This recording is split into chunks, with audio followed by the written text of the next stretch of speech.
everybody. How are you? Wow, a packed room today.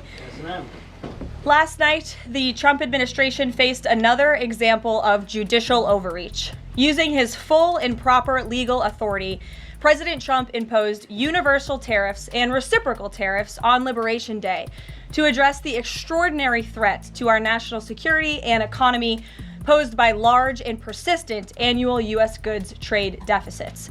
The United States has run a trade deficit of goods every year since 1975.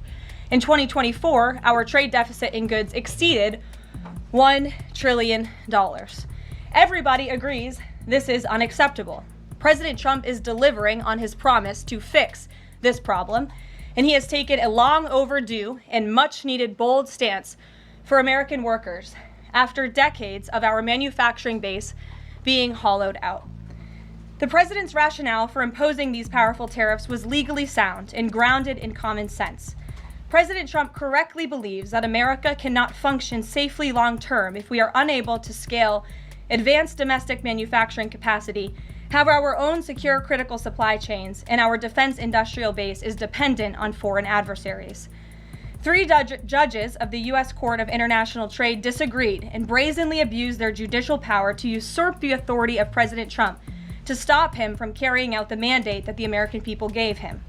These judges failed to acknowledge that the President of the United States has core foreign affairs powers and authority given to him by Congress to protect the United States economy and national security. Congress had created the National Emergency Act to provide the congressional framework to strike down improper IEEPA use, and any questions over whether President Trump improperly imposed these IEEPA tariffs were already adjudicated in Congress following Liberation Day. Congress firmly rejected an effort led by Senator Rand Paul and Democrats to terminate the president's reciprocal tariffs. The courts should have no role here.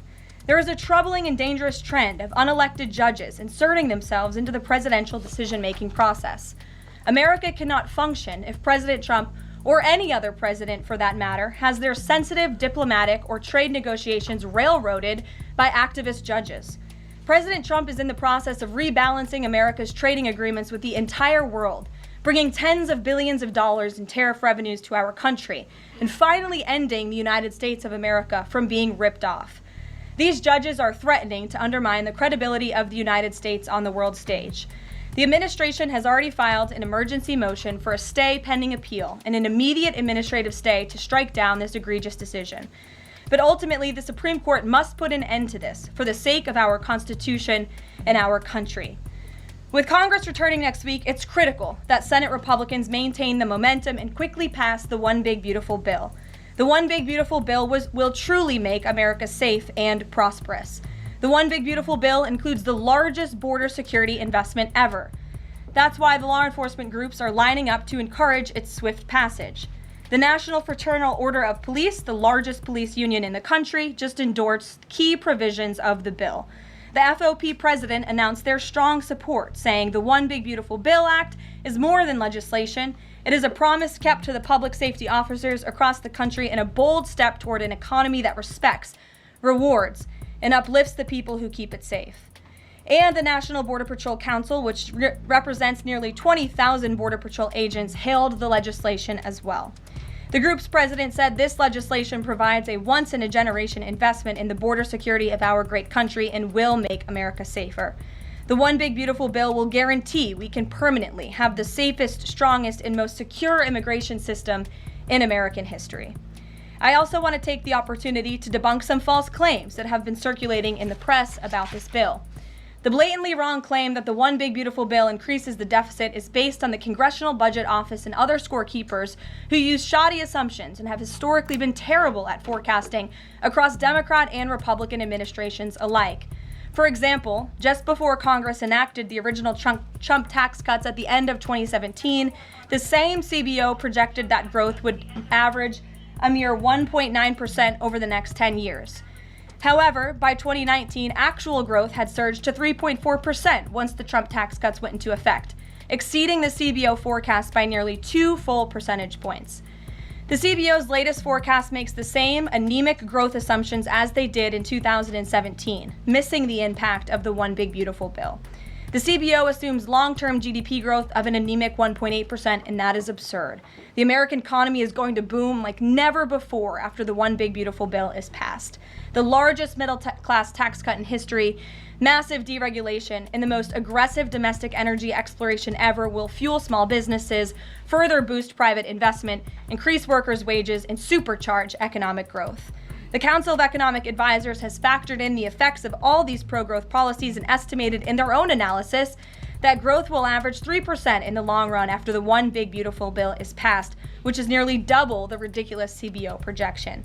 This higher growth would result in $4.1 trillion in additional revenue over the next 10 years. Between the common sense spending reforms contained in the One Big Beautiful Bill and the robust economic growth that will be generated as a result of it, there will be no increase to the deficit. The same analysis from the CEA shows just how this historic package will unleash prosperity and ignite a blue-collar boom across America. But if the radical Democrats get their way and the One Big Beautiful Bill does not pass, Americans will face a whopping $4 trillion tax hike. This is unacceptable to President Trump. President Trump will not allow Democrats to massively raise Americans' taxes. Senate Republicans must get this bill passed. The failure is not an option. The American people are counting on Republicans to deliver. In other news, despite all the doom casting from the media, Americans are growing more and more optimistic about the economy under this president. Consumer confidence surged in May with the biggest monthly jump in 4 years, smashing expectations. According to the release from the Consumer Confidence Index, the increase in confidence was broad-based across all age groups, income groups, and political affiliations. Our country is clearly heading in the right direction under President Trump's bold leadership. For the first time in history of Rasmussen polling, a majority of Americans believe the country is on the right track. It's unsurprising because the president is fulfilling the promises he made to the American people. Here in our new media seat today, we have the editor-in-chief of The Federalist, Molly Hemingway. The Federalist is led by Molly and Sean Davis and provides fearless journalism and coverage of politics and culture to millions of readers all over the world. Thank you for being here, Molly, and why don't you please kick us off? Thank you, Caroline. Thank you. In the first Trump administration, there was an effort to stymie the agenda of Trump through the Russia collusion hoax perpetuated by many people in the media, including some people seated here, or the media outlets they represent, and other Democrats as well. The second Trump administration, to reference what you said at the beginning, seems to be subject to an effort to stymie the agenda using rogue lower court judges. You mentioned that the Supreme Court could and should do something to rein in these lower court judges. Also, Congress could do something about it, but they don't seem terribly interested in it. It also seems there's not much of an actual coordinated effort from this White House to take and tackle this effort from judges, Democrats and other people using these judges to stymie the agenda. Is there an actual effort by this White House to tackle this issue in a comprehensive way, and if so, what is it? There is an effort by this administration to tackle these rogue judges and the injunctions and the blockades that we have faced in our broken judicial system in every case. I mean, we have seen time and time again these lower district court judges ruling against this administration in the president's basic executive authority and powers. And this administration is fighting every single one of those battles in court, including already the block that came down from the tariff court, the IEPA court last night. And as on my way out here to the briefing room, I understand that there was another district court judge right here in Washington, D.C. who ruled against the president's tariff power. And I will get to the heart of your question, and I'm glad that we are addressing this in the room today, because nationwide injunctions ordered against the first Trump administration, Trump 1.0, account for more than half of the injunctions issued in this country since 1963. And President Trump had more injunctions in one full month of office in February than Joe Biden had in 3 years. And let me roll through some of these radical injunctions to paint the picture for the American people at home. These are not just talking points. These are real judges in the court of law who are trying to block the president's power and the policies that he was elected to enact. For example, a court ordered the Trump administration to return already deported terrorist aliens back to the United States. A court has ruled the Trump administration can't even temporarily pause our refugee programs. Courts prohibited the Trump administration from eliminating federal funding for child transgender surgery and mutilation, a practice that the American people overwhelmingly reject. A court also held that the Trump administration could not ban people experiencing gender dysphoria or mental health issues from serving in the military. Ridiculous. Courts prohibited the removal of transgender women from women's prisons despite potential physical harm to real women in those prisons, biological women. A Northern District of California judge issued an absurd ruling that the president cannot fire people within the executive branch without Congress passing a bill, even though Congress has expressly authorized the president through the Office of Personnel Management to authorize reductions in force across agencies. A court also ordered the Trump administration to rehire thousands of already fired employees in several cases. A federal judge blocked the Trump administration from defunding the Department of Education, another signature campaign promise that this president has the power to implement. Courts ordered the Trump administration could not eliminate funding for illegal DEI programs, hence the word illegal. These are illegal programs to begin with, and now the courts are trying to say this president can't roll them back. And a district court judge prohibited the president from issuing any categorical funding freezes. And then another court ordered on top of that the administration makes $2 billion of payments in 36 hours. These are just a few of the ridiculous orders that we have seen from lower district court judges every day, and we hope that the Supreme Court will weigh in and rein them in. But White House advisor Stephen Miller says it's judicial tyranny. Some people are calling it a judicial coup. You're saying you're responding to each and every one of these actions, efforts by these judges to delay or thwart the implementation of the agenda.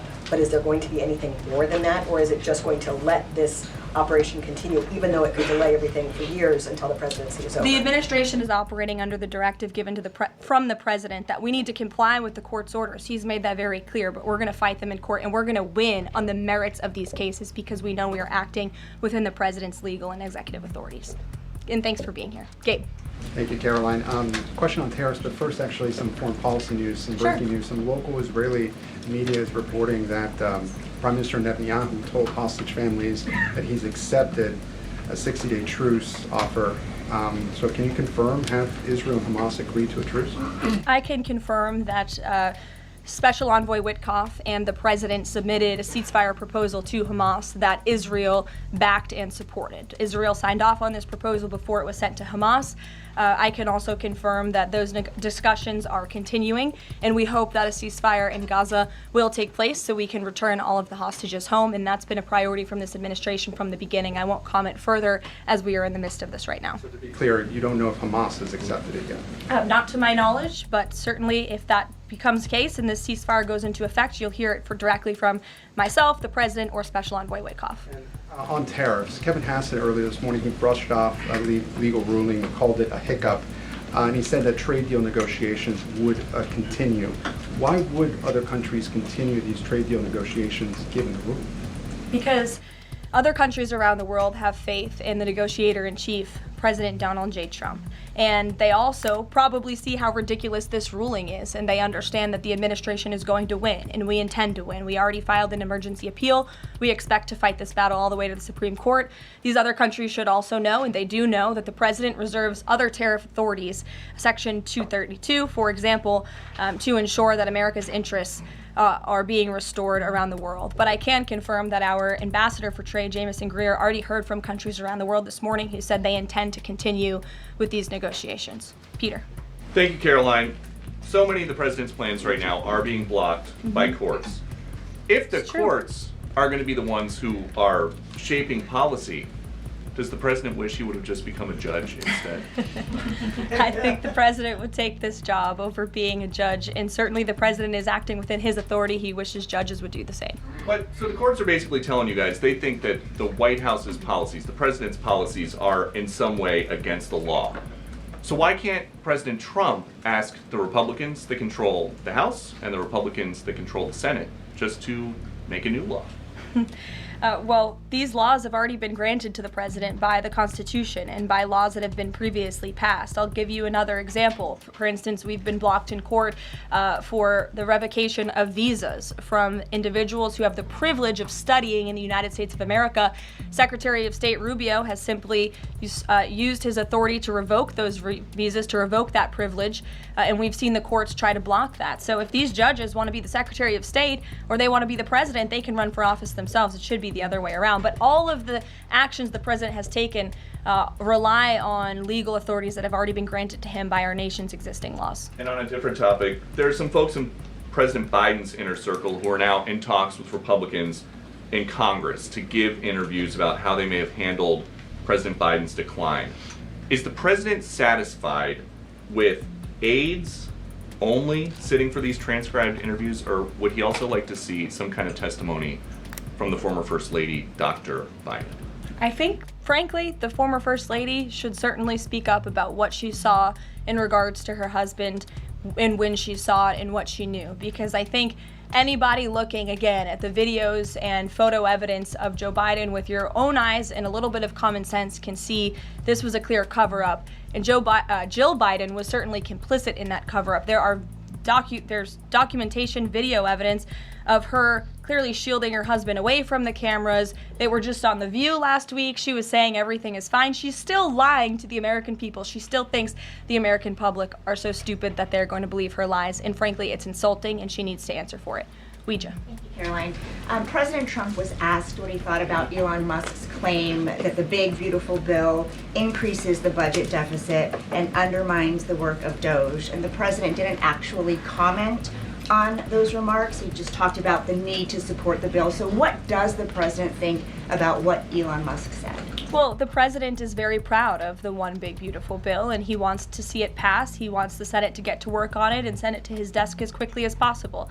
Of course, as you know, Elon Musk announced last night his departure as an official special government employee from the Trump administration. We thank him for his service. We thank him for getting DOGE off of the ground, and the efforts to cut waste, fraud, and abuse will continue. So he doesn't have any comment about Musk saying it adds to the deficit and it undermines all his work? The president commented on this. I commented on it. I told you that this bill saves $1.6 trillion according to the Council of Economic Advisors and the analyses that the president believes in. So he gave a comment. I gave a comment. Just because you don't like that comment doesn't mean it's not a comment. Rachel. Thanks, Caroline. Back on trade, I know you said the White House is going to fight this ruling in court.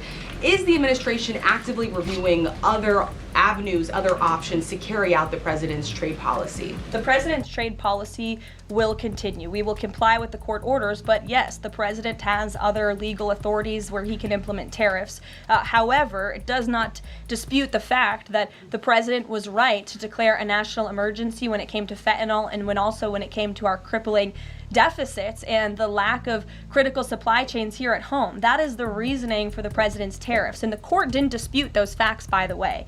And there have been other courts that have reaffirmed the president's position. In fact, a ruling in federal court earlier this month shows that the administration is in the right, said we will win on appeal. A federal district judge in Florida ruled that IEEPA, in fact, does grant the president the authority to unilaterally impose tariffs. And 20 years ago, I will add, they are not a court, the New York Times editorial board responded to the January 2005 trade deficit of $58.3 billion by writing an editorial entitled Dangerous Deficits.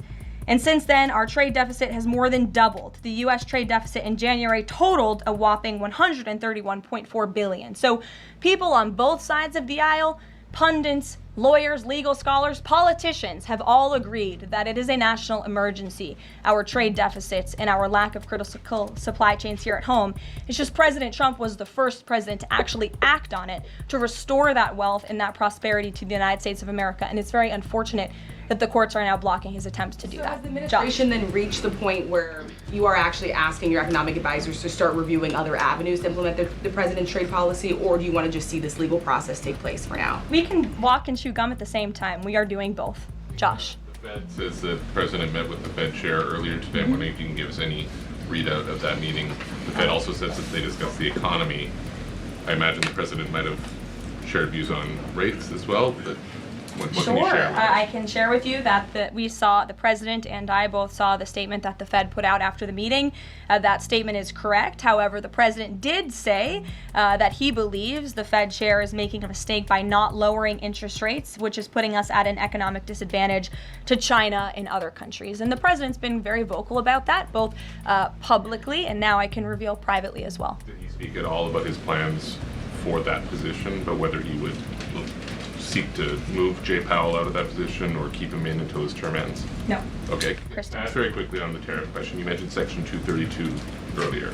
Are you suggesting that you might sort of speed up some of the existing 232 investigations? Or are you talking potentially using 232 as a replacement power if this ruling doesn't go your way? Of course, you hope it does. I'm not suggesting that. I'm just simply stating the fact that the president has other legal authorities he can use to implement tariffs, and the administration is willing to use those. As you know, we already have applied Section 232 tariffs on specific industries. Thank you. Yep, thank you. President Trump said that he needed 1.5 to 2 weeks to determine whether or not he believed Vladimir Putin wanted peace. He has been in office now for 4 months. What does he believe is going to happen in the next 1.5 to 2 weeks that would change his opinion? Well, it is my understanding and it is our hope that Russia and Ukraine will engage in direct talks and negotiations next week in Istanbul, and we believe that meeting is going to take place, and that is a meeting the president encouraged and urged for these two sides to come together and negotiate directly. And the president has been clear from the very beginning of this conflict that he wants to see this conflict solved on the negotiating table, not on the battlefield, and he's told that to both leaders, again, both publicly and privately. So hopefully next week it will move the ball forward in this. Is the United States going to participate in those conversations? We will let you know if the president plans to send a representative. I'm not tracking that at this time. To Kelly in the back. Thanks, Caroline. Sure. I wanted to just clarify once and for all the Qatari jet, the sale, or the gift, because the Qatari government is asking the U.S. to clarify that the jet's pending transfer was initiated by the Trump administration. So is this something that the White House is going to do? The amount of questions we've received, and we've been incredibly clear, and I have answered this, the president has answered this, the Department of Defense has answered this. This is a government-to-government gift transfer from the Qataris to the Department of Defense, to the United States Air Force. It is now in their hands, and for further details on where that stands, I would defer you to the Department of Defense and the United States Air Force. I have nothing more for you on that.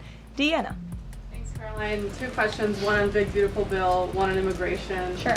Yesterday, Trump said, we will be negotiating that bill, and I'm not happy about certain aspects of it, but I'm thrilled by other aspects of it. Wondering if you could, share any specifics on that. And on immigration, do you know how many illegal migrants have taken Trump's voucher program so far and have deported themselves?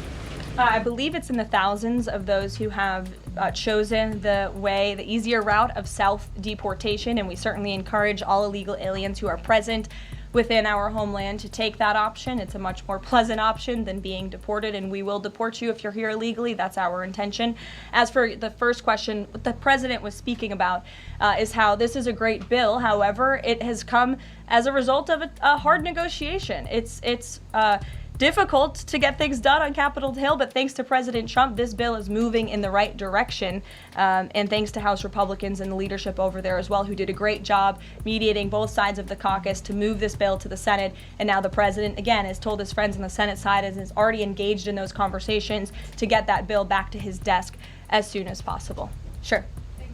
Has this administration been briefed about the incident that happened in Gaza on Tuesday during the rollout of the Gaza Humanitarian Foundation distribution of aid to Palestinians there? And should there be a ceasefire, will this administration continue to rely on this foundation for the distribution of aid to civilians?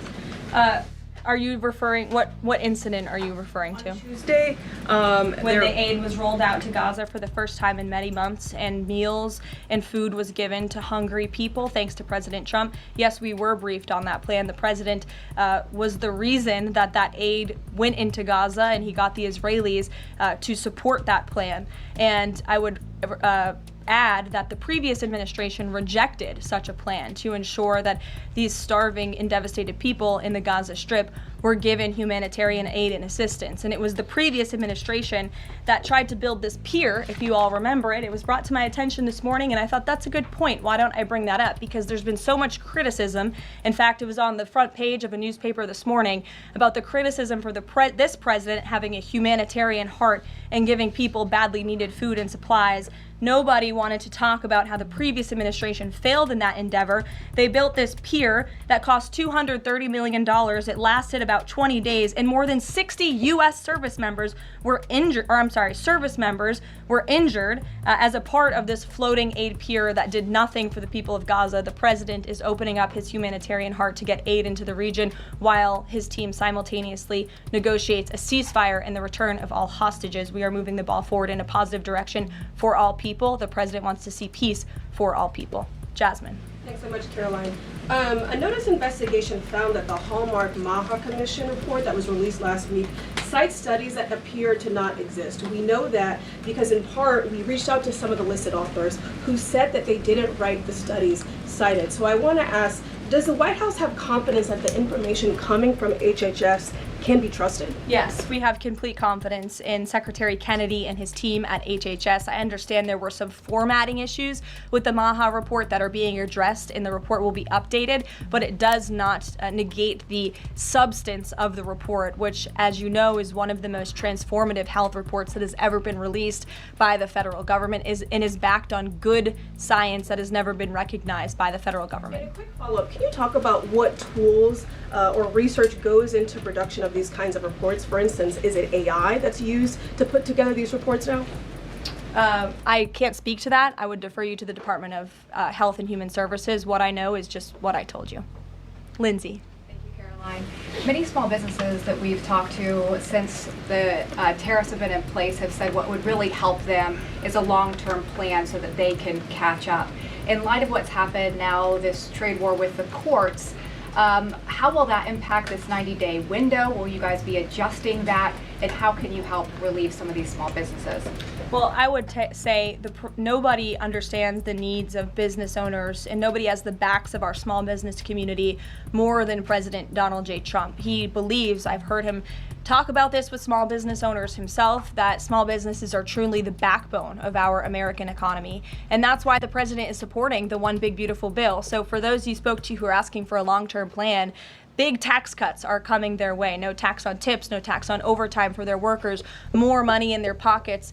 Their bottom lines will be larger. They can pay their people more. Wages are going to go up. Inflation will continue to come down. We've already seen energy prices plummeting as a result of this president's economic and energy agenda that he has been implementing across the federal government, reducing burdensome regulation. All of that is good news for small business owners across the country. That's why they strongly support the president, and that's the Trump economic plan that is underway. And again, you're emphasizing, I believe, the need to pass the One Big Beautiful Bill, and the president wants to see that happen. Sure. Will you still work within that 90-day window for these trade negotiations? Does that still stand? Again, as far as we're concerned, our trade agenda is moving forward, and we've already heard from countries around the world today who will continue to negotiate in good faith with the United States so we can cut good trade deals on behalf of the American people, and we fully expect to win this case in court. Sure. On Golden Dome, the president put out this number of $61 billion. How did he arrive at that? Is that the number it will cost to protect Canada, and is it negotiable, or where did it come from? I can certainly ask the president, and I can check in with our research team, and we'll get you the facts on that number. But the Golden Dome is certainly a significant investment in our nation's national security and homeland security to protect Americans, all of you in this room, from future threats. Any readout on, have the Canadians been talking in good faith about paying to be in it? I know they expressed some interest. Well, the president has certainly expressed to the Canadians how we are essentially subsidizing their national defense. He brought it up in his meeting with their new leader here, and as you know, we'll be traveling to Canada next month for the G7, so I expect that topic of discussion to come up on that trip as well. Sure. Hey, thanks, Caroline. There was a May Day USA rally in Seattle that happened over the weekend that developed into some protests and riots. The Seattle Mayor Harrell said that it was a far-right rally held here to provoke a reaction by promoting beliefs that are inherently opposed to our city's values, which he defined as LGBT values. I know the FBI is looking into this, but has the president reached out to the mayor at all, asked him to apologize for this, and is this something that the administration would consider an example of anti-Christian bias? I'm not aware of that case. I know the FBI is looking into it, but I'm not aware of any phone calls the president may or may not have made to the mayor of that city. And then on Doge, we know that Elon Musk is leaving. Do you have an updated leadership structure for who is leading the group? Is Russ Vought involved? And what is its new mission now, if any? Well, the entire cabinet is involved, and I spoke to the president about it this morning, and the entire cabinet understands the need to cut government waste, fraud, and abuse, and each cabinet secretary at their respective agencies is committed to that. That's why they were working hand in hand with Elon Musk, and they'll continue to work with the respective Doge employees who have onboarded as political appointees at all of these agencies. So surely the mission of Doge will continue, and many Doge employees are now political appointees and employees of our government, and to the best of of my knowledge, all of them intend to stay and continue this important work. Is there a Doge leader taking the place of Mr. Musk? Well, again, the Doge leaders are each and every member of the president's cabinet and the president himself, who is wholeheartedly committed to cutting waste, fraud, and abuse from our government. Michael. Thank you, Caroline. There's conflicting reports out of the Middle East right now. Saudi television network Al Arabia is saying that Israel and Hamas have agreed to a 60-day ceasefire. Sources with Hamas are saying that has not been agreed to. If and when that does happen, will we expect to hear something from President Trump announcing that? As I said earlier, yes, indeed. If there is an announcement to be made, it will come from the White House, the president, myself, or Special Envoy Witkoff. Finally, Caroline, one big beautiful bill. The president says he's not happy with all aspects of it. What changes would he like to see be made, and can this bill be both big and beautiful? It is a one big beautiful bill, as the name rings true, and the president, as I said, is currently working with his friends in the Senate who have some recommendations for the bill. Those negotiations and discussions are continuing, but the president's ultimate priority is to get this bill back to his desk for signature. And the president's priorities in this bill are non-negotiable in terms of the tax priorities he wants to see and the large tax cuts in the border investments that are currently in this bill. He is not going to allow them to go away for the American people. Sure, go ahead. Yes, I wanted to ask you about, has the president spoken to any of these foreign leaders about these agreements that have been reached, specifically the case of the United Kingdom that already has an agreement in place after this decision of the court in New York? Has the president talked to foreign leaders about what? About the court decision in New York. Which court decision in New York? The trade court. Oh, the trade court decision. He did speak to the leader of Japan this morning, and he said that was a very good call and a good discussion. And as I said, the president's cabinet, Secretary Lutnick, Secretary Bessent, and Ambassador Jameson Greer have all been in touch with their counterparts in countries around the world to let them know the United States will still be at the negotiating table, and we still expect countries around the world to treat us fairly. Again, I will just close by saying that how ridiculous it is that we have been ripped off. Our middle class has been hollowed out. Our manufacturing base has left and gone overseas. Jobs have been offshored. And now no court did anything about that. No court did anything about hundreds of thousands of people being put out of work, about thousands of factories being closed down, about our deficits going to dangerous levels, as the New York Times has said. But now a court is trying to stop a president from trying to correct those wrongs of the past. And this administration will continue to do that. It's a promise the president made to the American people, and it's a promise they elected him on. We will win this battle in court, and the president will implement his America First trade policies. Thank you, everyone. Is the U.S. Steel situation tomorrow this week? I can tell you the president greatly looks forward to going to Pittsburgh, Pennsylvania, where he will discuss this historic deal and discuss American jobs and American steel, and we hope to see you all there. Thanks, guys.